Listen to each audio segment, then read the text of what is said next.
DD news पर।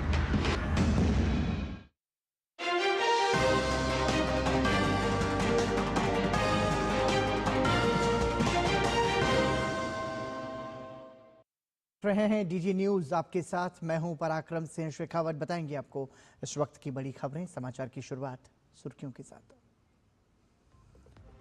Johannesburg में G20 शिखर सम्मेलन का समापन। तीसरे सत्र में प्रधानमंत्री नरेंद्र मोदी ने रखा टैलेंट मोबिलिटी का ग्लोबल फ्रेमवर्क तैयार करने का प्रस्ताव।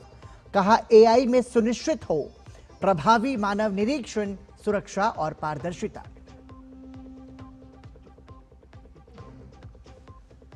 प्रधानमंत्री की दक्षिण अफ्रीका के राष्ट्रपति के साथ द्विपक्षीय बैठक। वाणिज्य, संस्कृति, निवेश के संबंधों को बढ़ावा देने पर चर्चा।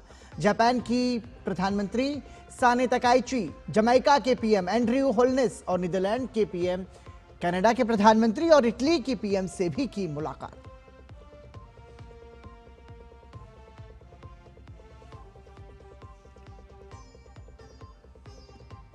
₹262 करोड़ रुपए की ड्रग्स जब्ती मामले में गृह मंत्री अमित शाह ने दिल्ली पुलिस और एनसीबी को दी बधाई। कहा पीएम के नशा मुक्त भारत के सपने को साकार करने की दिशा में शानदार उदाहरण। हमारी सरकार ड्रग माफियाओं का कर रही सफाया। जमीयत उलेमाए हिंद के अध्यक्ष मौलाना अरशद मदनी के भेदभाव वाले बयान को भाजपा ने बताया गैर जिम्मेदाराना। शाहनवाज हुसैन ने कहा माफी मांगे मदनी। जेडीयू ने भी की कड़ी आलोचना। और भारतीय बैडमिंटन खिलाड़ी लक्ष्य सेन ने जीता ऑस्ट्रेलियन ओपन का खिताब।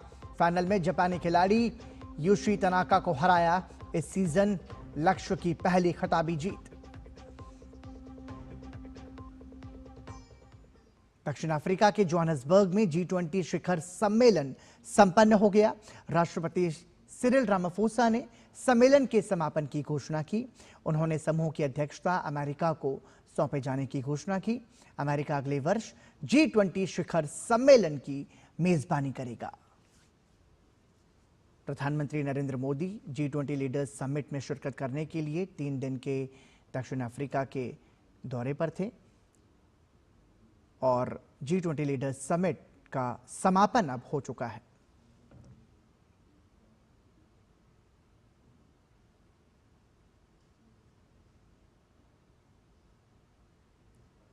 और अगला G20 जो शिखर सम्मेलन होगा वो अब अमेरिका में होगा। इससे पहले प्रधानमंत्री नरेंद्र मोदी ने G20 शिखर सम्मेलन के तीसरे सत्र को संबोधित किया। प्रधानमंत्री ने कहा कि जैसे जैसे टेक्नोलॉजी आगे बढ़ रही है, अवसर और संसाधन दोनों कुछ ही हाथों में केंद्रित हो रहे हैं। प्रधानमंत्री ने अपने संबोधन में कहा कि विश्व में क्रिटिकल टेक्नोलॉजी पर संघर्ष बढ़ रहा है। प्रधानमंत्री ने इसे मानवता के लिए चिंता का विषय बताया। साथ ही नवाचार के रास्ते की भी रुकावट करार दिया। प्रधानमंत्री ने कहा कि इसके समाधान के लिए हमें अपनी सोच में मूलभूत बदलाव लाने होंगे। प्रधानमंत्री ने ऐसी टेक्नोलॉजी एप्लीकेशंस को बढ़ावा देने पर जोर दिया जो वित्त केंद्रित के बजाय मानव केंद्रित हों। प्रधानमंत्री ने इस दिशा में वैश्विक और ओपन सोर्स होने की जरूरत बताई। प्रधानमंत्री ने कहा कि भारत में तकनीकी से जुड़ी सभी पहल में इसी दृष्टिकोण को शामिल किया गया है। प्रधानमंत्री ने कहा कि भारत AI के क्षेत्र में जिस रणनीति के तहत काम कर रहा है, उसका लक्ष्य AI का लाभ हर जिले, हर भाषा तक पहुंचाना है। प्रधानमंत्री ने कहा कि इससे मानव विकास के भारत के प्रयासों को विस्तार और रफ्तार मिलेगी। प्रधानमंत्री ने कहा कि हमें AI पर एक ग्लोबल कॉम्पैक्ट बनाना होगा जो कुछ मूल सिद्धांतों पर आधारित हों। प्रधानमंत्री ने अपने संबोधन में कहा कि इनमें प्रभावी मानव निरीक्षण, सुरक्षा और पारदर्शिता शामिल होने चाहिए। साथ ही प्रधानमंत्री ने डीप फेक अपराध और आतंकी गतिविधियों में AI के उपयोग पर सख्त प्रतिबंध की भी वकालत की। प्रधानमंत्री ने कहा कि AI मानव क्षमताओं को बढ़ाए, लेकिन निर्णय लेने की जिम्मेदारी हमेशा मनुष्य के पास ही रहनी चाहिए। प्रधानमंत्री ने कहा कि तेजी से नवाचार के लिए टैलेंट की मोबिलिटी को अनलॉक करना अत्यंत आवश्यक है। इस विषय पर हमने दिल्ली G20 में प्रगति की थी। साथ ही प्रधानमंत्री ने आशा जताई कि अगले कुछ वर्षों में G20 एक टैलेंट मोबिलिटी का ग्लोबल फ्रेमवर्क तैयार करेगा। उन्होंने कोविड काल में ग्लोबल सप्लाई चेन की कमजोरियां उजागर कर दी हैं, ऐसा अपने संबोधन में कहा। साथ ही प्रधानमंत्री ने कहा कि देशों को केवल मार्केट्स के तौर पर नहीं देखा जा सकता, हमें एक संवेदनशील और दूरगामी दृष्टिकोण विकसित करना होगा। प्रधानमंत्री नरेंद्र मोदी ने जोहान्सबर्ग में इटली की प्रधानमंत्री जॉर्जिया मेलोनी के साथ बैठक की। बैठक में द्विपक्षीय सहयोग से जुड़े विभिन्न महत्वपूर्ण मुद्दों पर सकारात्मक चर्चा हुई। प्रधानमंत्री मोदी G20 लीडर्स समिट में शिरकत करने के लिए पहुंचे थे और इस दौरान उन्होंने विभिन्न राष्ट्र प्रमुखों से मुलाकात की। प्रधानमंत्री नरेंद्र मोदी ने कनाडा के प्रधानमंत्री मार्क कार्नी से भी मुलाकात की। जोहान्सबर्ग में हुई दोनों नेताओं की बैठक में महत्वपूर्ण द्विपक्षीय मुद्दों पर चर्चा हुई।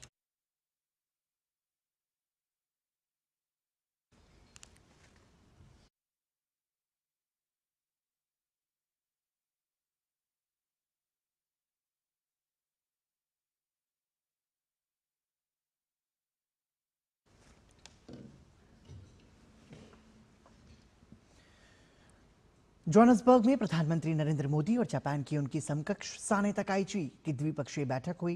बैठक में भारत जापान सहयोग से जुड़े विभिन्न पहलुओं पर चर्चा की गई।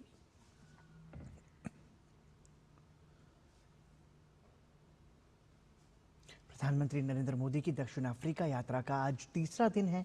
प्रधानमंत्री ने दक्षिण अफ्रीका के राष्ट्रपति सिरिल रामाफोसा के साथ द्विपक्षीय बैठक की।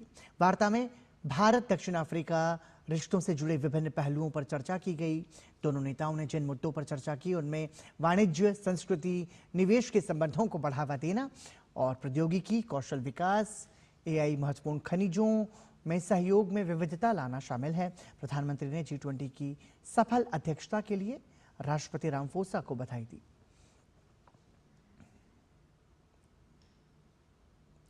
प्रधानमंत्री नरेंद्र मोदी ने जोहान्सबर्ग में जमैका के प्रधानमंत्री एंड्रयू होल्नेस से मुलाकात की। दोनों नेताओं ने गर्मजोशी भरे माहौल में एक दूसरे से बातचीत की। प्रधानमंत्री नरेंद्र मोदी ने जोहान्सबर्ग में नीदरलैंड के प्रधानमंत्री डिक शूफ से भी मुलाकात की। दोनों नेताओं ने द्विपक्षीय सहयोग पर चर्चा की।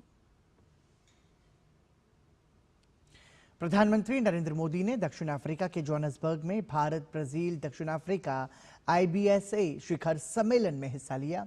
बैठक में ब्राजील की राष्ट्रपति लूला दा सिल्वा और दक्षिण अफ्रीका के राष्ट्रपति सिरिल रामाफोसा ने भी हिस्सा लिया। बैठक के दौरान प्रधानमंत्री ने इस बात पर जोर दिया कि IBSA केवल 3 देशों का समूह नहीं है, बल्कि 3 महाद्वीपों, 3 प्रमुख लोकतांत्रिक देशों और 3 प्रमुख अर्थव्यवस्थाओं को जोड़ने वाला एक महत्वपूर्ण मंच है। प्रधानमंत्री ने जोर देकर कहा कि वैश्विक संस्थाएं 21वीं सदी की वास्तविकताओं से बहुत दूर हैं। प्रधानमंत्री ने IBSA से यह मजबूत संदेश देने का आह्वान किया कि वैश्विक संस्थाओं, विशेष रूप से संयुक्त राष्ट्र सुरक्षा परिषद में सुधार अब एक विकल्प नहीं बल्कि अनिवार्यता है। आतंकवाद की रोकथाम के संबंध में प्रधानमंत्री ने घनिष्ठ समन्वय की आवश्यकता पर बल दिया। प्रधानमंत्री ने कहा कि आतंकवाद से लड़ते समय दोहरे मानदंडों के लिए कोई जगह नहीं होनी चाहिए। प्रधानमंत्री ने मानव केंद्रित विकास सुनिश्चित करने में प्रौद्योगिकी की महत्वपूर्ण भूमिका को रेखांकित किया। प्रधानमंत्री ने तीनों देशों के बीच UPI जैसे डिजिटल सार्वजनिक बुनियादी ढांचे, कोविन जैसे स्वास्थ्य प्लेटफॉर्म्स, साइबर सुरक्षा ढांचे और महिलाओं के नेतृत्व वाली तकनीकी पहलों को साझा करने के लिए IBSA डिजिटल इनोवेशन अलायंस की स्थापना का प्रस्ताव रखा। प्रधानमंत्री ने सुरक्षित, विश्वसनीय और मानव केंद्रित AI मानदंडों के विकास में योगदान देने की IBSA की क्षमता पर भी जोर दिया। प्रधानमंत्री ने IBSA नेताओं को अगले साल भारत में आयोजित होने वाले AI इम्पैक्ट समिट में शामिल होने के लिए आमंत्रित किया। प्रधानमंत्री ने कहा कि IBSA एक दूसरे के विकास के पूरक और सतत विकास के लिए एक उदाहरण बन सकते हैं। प्रधानमंत्री ने मोटे अनाज, प्राकृतिक खेती, आपदा प्रतिरोधक क्षमता, हरित ऊर्जा, पारंपरिक औषधियों और स्वास्थ्य सुरक्षा जैसे क्षेत्रों में सहयोग के अवसरों पर प्रकाश डाला। प्रधानमंत्री ने जलवायु अनुकूल कृषि के लिए IBSA कोष का प्रस्ताव रखा।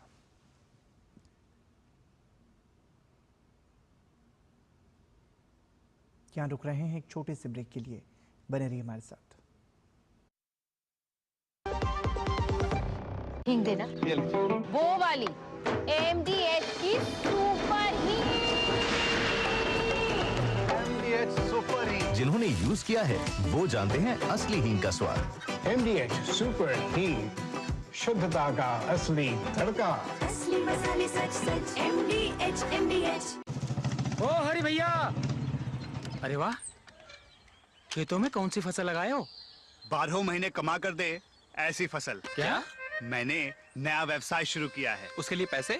इसमें किसी निवेश की जरूरत ही नहीं। अच्छा, मुखिया जी। अरे मुखिया जी, नमस्ते। अरे हरी, कब आ रहे हो? आप बस चलिए, मैं पहुंचता हूं। अब मैं LIC एजेंट हूं। LIC एजेंट बनो, अब बड़ा सोचो। हमारी वेबसाइट पर जाएं या अपनी नजदीकी LIC शाखा से संपर्क करें।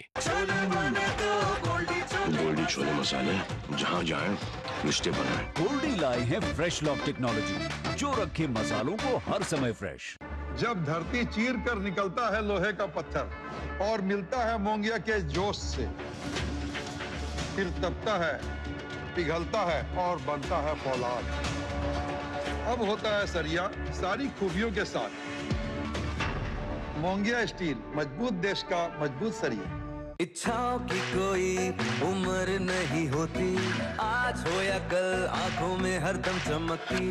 कल भी रहे आज के ठाट, ना हो टेंशन रिटायरमेंट के बाद। हाँ करनी है तैयारी, NPS जरूरी है।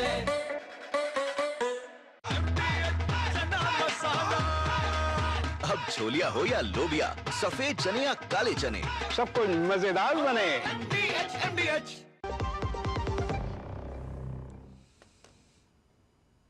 ब्रेक के बाद एक बार फिर आपका स्वागत। आप देख रहे हैं दूरदर्शन समाचार।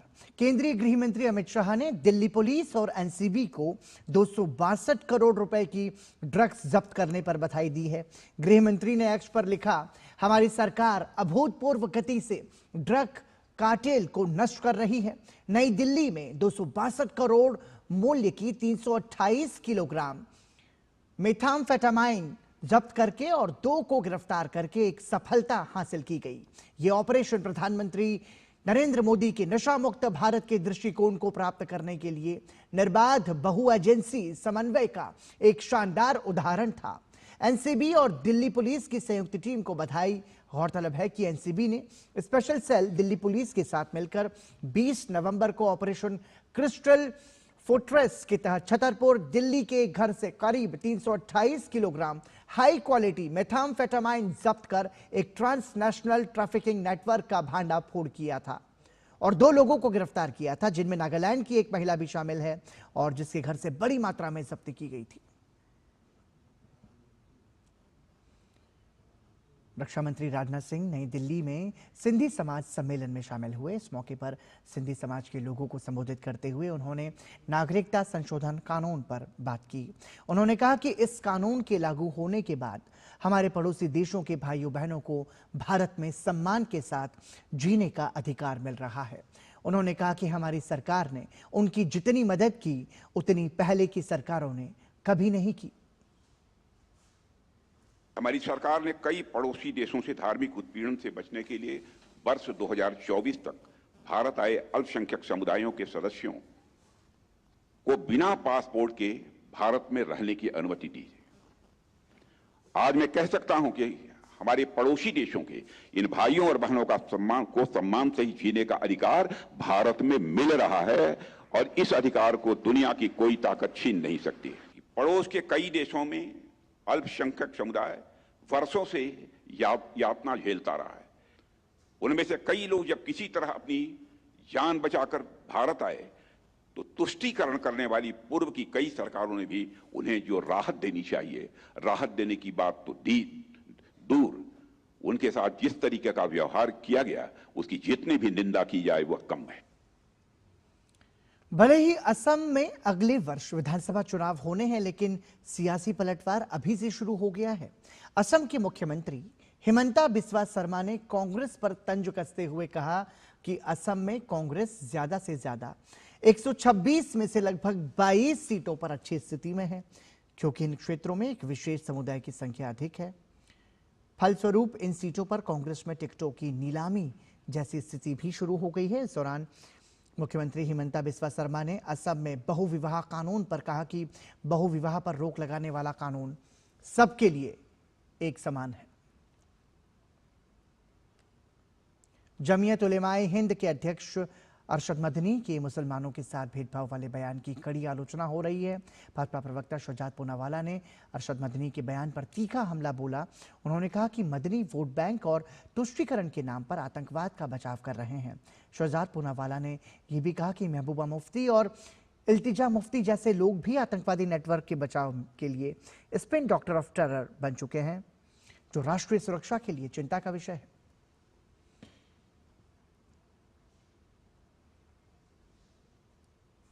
वोट बैंक और तुष्टीकरण के नाम पर तुष्टीकरण वाले भाईजान एक बार फिर से काम पर, और आतंकी बचाव लॉबी और इकोसिस्टम काम पर।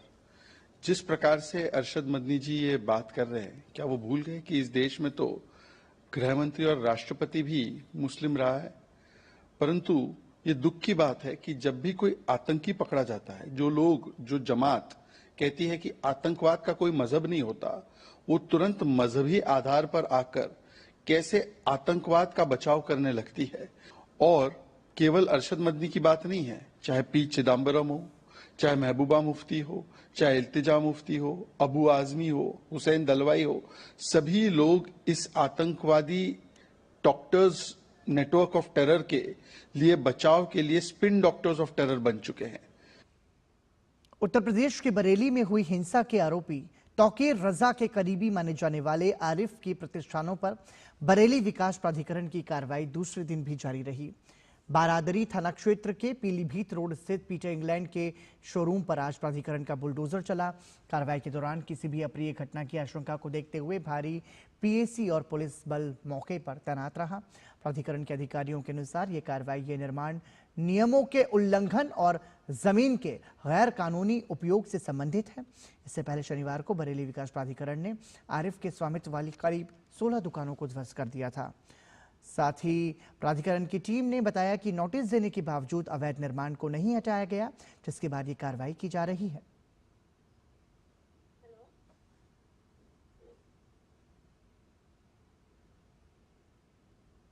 यहाँ पीलीभीत बाईपास रोड पर बीडीए की ध्वस्तीकरण की कार्रवाई चल रही है, और इस कार्रवाई के दृष्टिगत सुरक्षा दृष्टि से कि यहाँ पर सुरक्षा का भाव रहे, और इसके लिए पुलिस फोर्स यहाँ पर डिप्लॉयड है। यहाँ पर एसएचओ हैं, सीओ साहब यहाँ पर मौजूद हैं और पूरी तरीके से सतर्क दृष्टि बनाए रखे हुए हैं। यहाँ पर उत्तर प्रदेश के लखनऊ के जनेश्वर मिश्र पार्क में दिव्य गीता प्रेरणा उत्सव का भव्य आयोजन किया गया, जिसमें मुख्यमंत्री योगी आदित्यनाथ और आरएसएस प्रमुख मोहन भागवत शामिल हुए। अपने संबोधन के दौरान मुख्यमंत्री योगी आदित्यनाथ ने धर्मांतरण पर तीखे तेवर दिखाते हुए कहा कि कुछ लोगों ने सेवा को सौदे का माध्यम बना लिया है। उन्होंने आरोप लगाया कि ऐसे तत्व लोभ, लालच और दबाव के जरिए भारत के लोकतंत्र को बदलने की साजिश रच रहे हैं।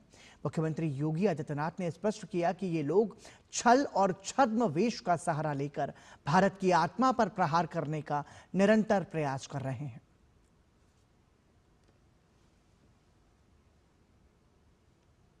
कुछ लोगों ने दुनिया में भी और भारत में भी सेवा को सौदे का माध्यम बनाया है। वे लोभ से, लालच से, दबाव से भारत के डेमोक्रेसी को बदलने के लिए हर प्रकार के छल और छद्म का सहारा लेकर के अपना ताना भी और अपना बाना भी बदल करके भारत की आत्मा पर प्रहार करने का प्रयास कर रहे हैं।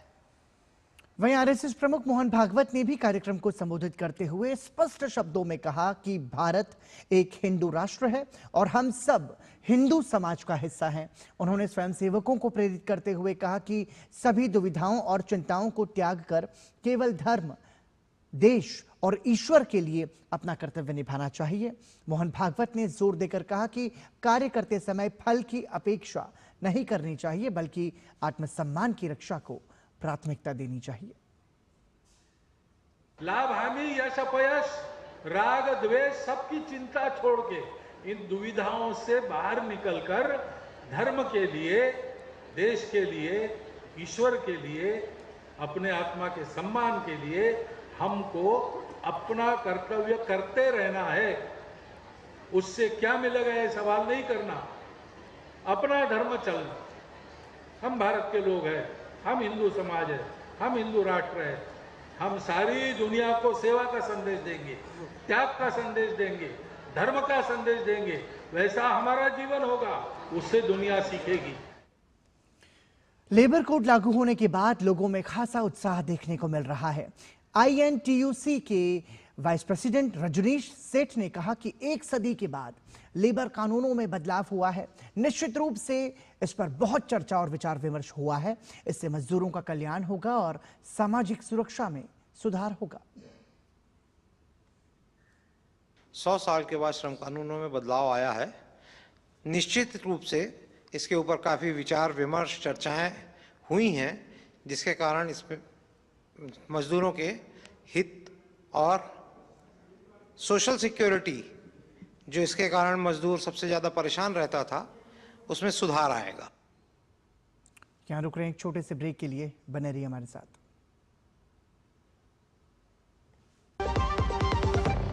लाल रंग इसका अपार, तीखा कम है फिर भी स्वाद, बेमिसाल बेमिसाल MDH Kashmiri, MDH Kashmiri. MDH।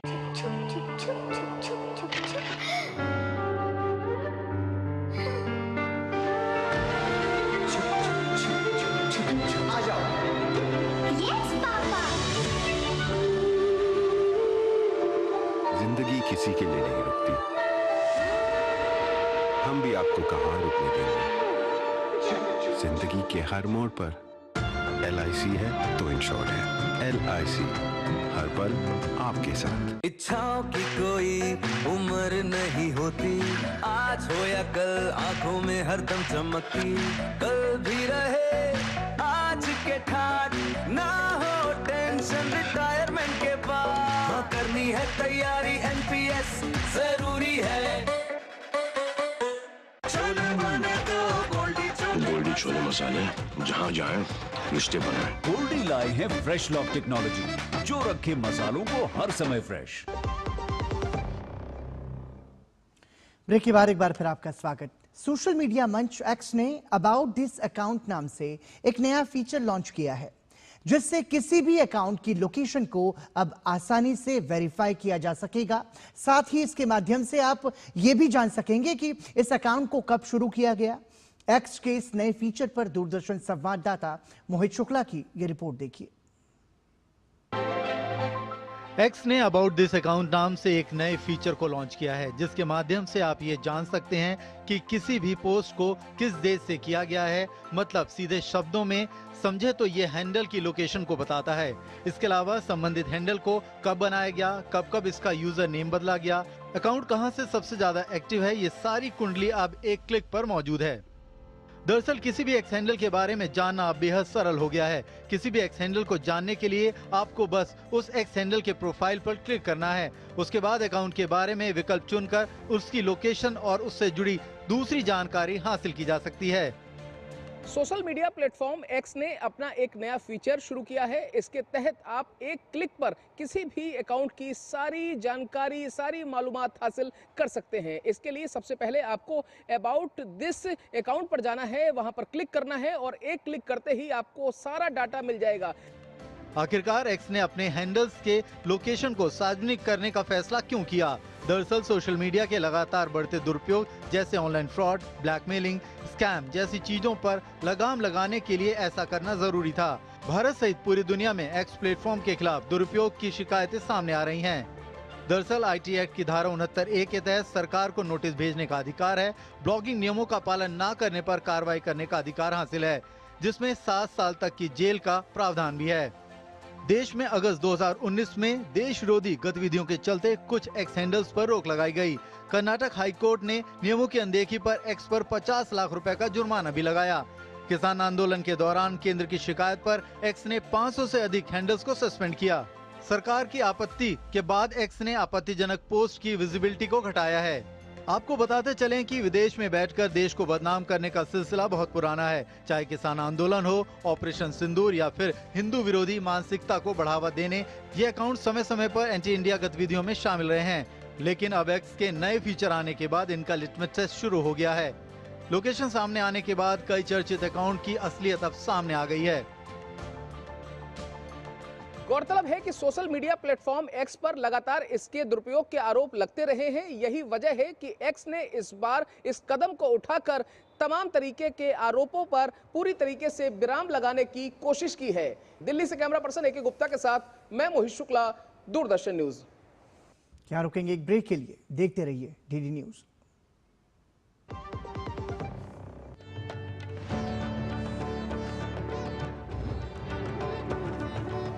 Delhi में श्री गुरु तेग बहादुर जी की 350वीं शहीदी दिवस का आयोजन।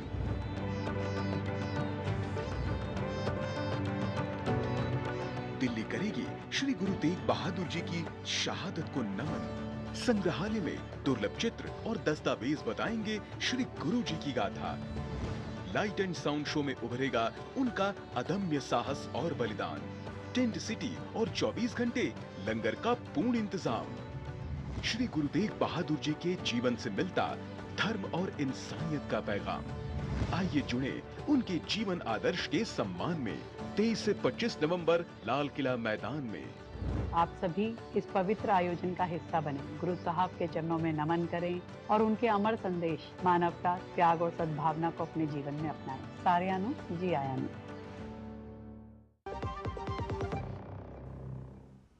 ब्रेक के बाद एक बार फिर आपका स्वागत और अब खबरें खेल जगत से। भारतीय बैडमिंटन खिलाड़ी लक्ष्य सेन ने ऑस्ट्रेलियन ओपन सुपर 500 का खिताब अपने नाम कर लिया है। लक्ष्य ने फाइनल मुकाबले में जापान के यूशी तनाका को 21-15, 21-11 के सीधे गेम में शिकस्त दी। लक्ष्य ने फाइनल मुकाबले को महज 38 मिनट के अंदर अपने नाम किया। लक्ष्य की यह जीत इसलिए बड़ी है क्योंकि इस सीजन की यह उनकी पहली खिताबी जीत है। इस पूरे टूर्नामेंट में लक्ष्य ने अपनी लय को खोने नहीं दिया। लक्ष्य ने इससे पहले सेमीफाइनल मुकाबले में चीनी ताइपे खिलाड़ी को शिकस्त दी थी।